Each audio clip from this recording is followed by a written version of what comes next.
So the US and the UK obviously share a language and a history, but while we have plenty of things in common, we also have plenty of things that separate us. Today I'm going to be talking about 5 things that I think Americans will find strange upon visiting the UK for the first time. If you're new to the channel, my name's Nate. I normally do US UK cultural videos as well as travel themed content. So if you're into traveling, seeing different countries, people, cultures, consider subscribing to the channel for more and clicking that notification bell so you don't miss out when I upload. If you're a returning subscriber, thank you for being subscribed. We're nearly at 1,000. Really appreciate all the support you guys have been showing lately. So without further ado, we're gonna get right into the list. So number 1, like I said before, we all speak English. However, there's a lot of variance between the languages on both sides of the Atlantic, whether you're in the UK or in the States. Now, the British accent that most Americans will be used to will be that received pronunciation or BBC accent that you'll hear most of the times in films and TV shows and just general media in general when you talk about the UK. However, I cannot stress enough that this is a very, very small sliver of British accents and of British people in the UK. Most people in the country do not sound like that at all, and there's a lot of regional variance. And it's no fault of an American for not knowing about Geordie or Scouse or any of the other accents. That's just not something that most people are exposed to on a daily basis.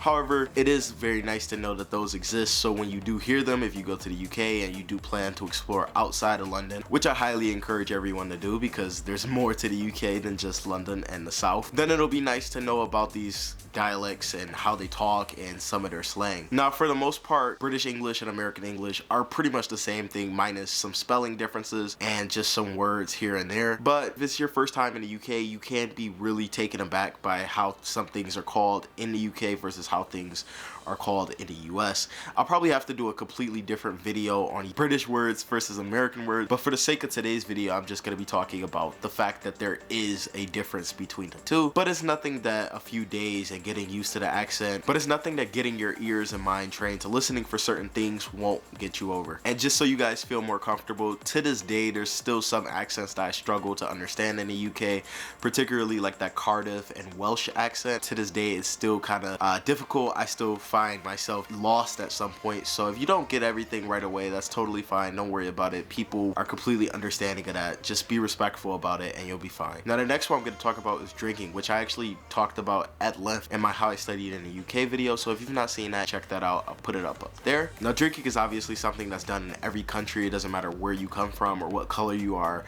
People in the US drink, people in the UK drink.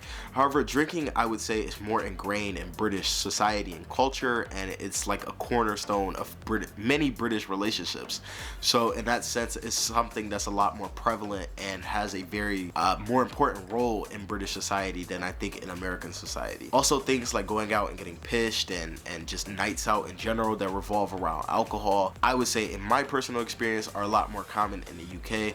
Now, of course, some people, depending on where you're from in the States or where you grew up, you might have a completely different experience with that, but that's just my experience, so just putting that out there. I found that most people in the UK who like to go out or who ask you to go out, it'll be something revolving around drinking or, you know, going on a night out to a club, bar, pub, whatever. It's usually gonna have alcohol somewhere in it, and it's gonna be a pretty big part of the evening. Now, of course, there's also lots of people in the UK who don't drink, so I'm not trying to paint all British people as alcoholics or anything, just that it is a big part of their culture and of British society. So if you're somebody like myself who doesn't really drink and you go to the UK, it can take a bit of an adjustment period to get used to the fact that everybody does like to do that. But once again, if you're just respectful about it, there will be no problem at all with that. So number 3 is gonna be personality, and allow me to explain what I mean by that. So for example, in the States, when you go into a store or you go into a grocery shop or wherever you're going, you'll often be greeted by somebody who will ask, you know, how are you doing? Can I help you? Yada, yada, yada. Whereas in the UK and Europe in general, you really won't have that. Like, people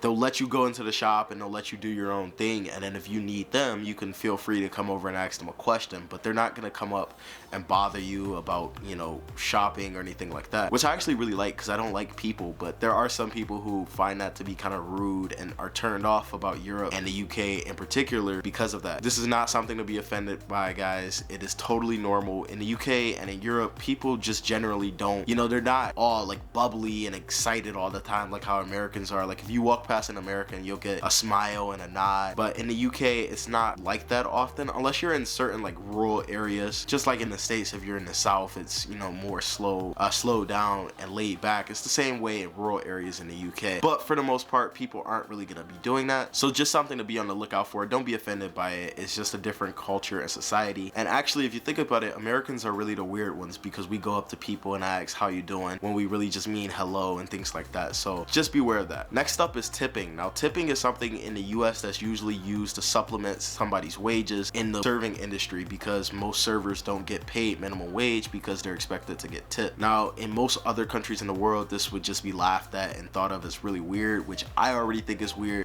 So it's pretty cool that in the UK you don't have to have that expectation on you, because people are getting paid a fair and humane wage, which is really cool, and how it should be in the States too. But when you do go to the UK, tipping isn't necessarily required. So unless somebody really does some exceptional service, don't feel bad if you don't tip them. Like I said before, I've always argued that servers should just get paid a normal humane wage so they can go home, take care of their family, pay their bills, and I don't think I should have to supplement it. But a lot of people in the States, when you talk to them about that, they get really offended. So just keep that in mind when you come to the UK. There's not that expectation. Our fifth and final thing is going to be the weather. Now, in that How I Studied in the UK video, which I did a few months ago, I told you guys that the weather in the UK takes some adjustment, and it really does. Now, of course, just like any other country, the weather can vary a bit in the UK, but for the most part, no matter where you go on the British Isles, it's always cloudy. Some places are cloudier than others. Glasgow comes to mind, and it actually can be something if you're going to be here in the UK for a long time, and it actually can be something where if you're going to be in the UK for a long time, it can genuinely take a toll on your mental health. Because I know when I first got to Glasgow, I was genuinely like depressed for like a month because the sun just didn't come out. And then obviously just doing normal adjustment time, adjusting to a different culture, adjusting to being on my own in said culture. And then it was my first time in Scotland, so I was there alone, and you guys can imagine how difficult that can be. So if you do plan on visiting the UK for the first time, I really recommend getting a raincoat and or a really strong umbrella. Now, I brought an umbrella to Glasgow for the first time last semester, and the very first time that I opened it up, it literally, the wind was so strong that it blew the umbrella back and nearly poked my eye out. So if you are gonna bring an umbrella, make sure it's a very strong windproof one, especially if you're gonna be going up somewhere in Scotland or up north in England. And then obviously the last time that I was in London, I told you guys my camera screen broke because the wind actually blew my tripod over. So really beware of the wind in the UK and the rain. We actually had a really unusually warm summer in Scotland this past year and in the UK in general, but I don't know how frequent that's going to be going forward. So make sure that you are prepared when you come to the UK. So let's wrap it up, guys. Just want to do 5 things that I think Americans should keep in mind upon visiting the UK for the first time. Like I said before, it's subjective, so let me know what you guys think in the comment section down below. Have you guys found anything that you think Americans should know, or vice versa, or just cultural conversations down below? And let me know what other US UK videos you guys want me to do. I have a few in mind, but just want to hear from the community. So once again, if you guys did enjoy the video, click that thumbs up so I know that you enjoyed it, as well as subscribing if you're not already subscribed. If you are, thank you so much for the support, guys, and I'll see you on the next one.